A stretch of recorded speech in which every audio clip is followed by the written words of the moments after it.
तर बायकोपेक्षा बहीणच लाडकी आहे हे बारामतीतील जनतेनं दाखवून दिलंय। महबूब शेख यांनी अजित पवारांना हा टोला लगावलेला आहे। तर गद्दारीचा डाग कोणताही गुलाबी रंग पुसू शकत नाही असं देखील महबूब शेख यांनी म्हटलं। लाडकी बहीण योजना आणली, ती लाडकी बहीण योजना का आली?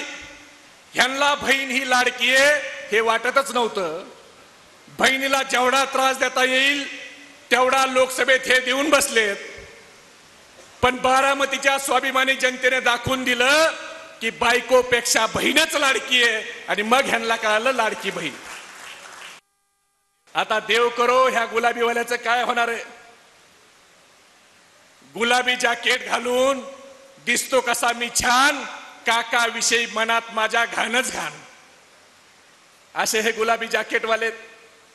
तुम्ही गुलाबी जॅकेट घालतात, पण तुमच्या कपाळावर जो गद्दारीचा डाग लागला आहे तो कोणताही गुलाबी कलर पुसू शकणार नाही।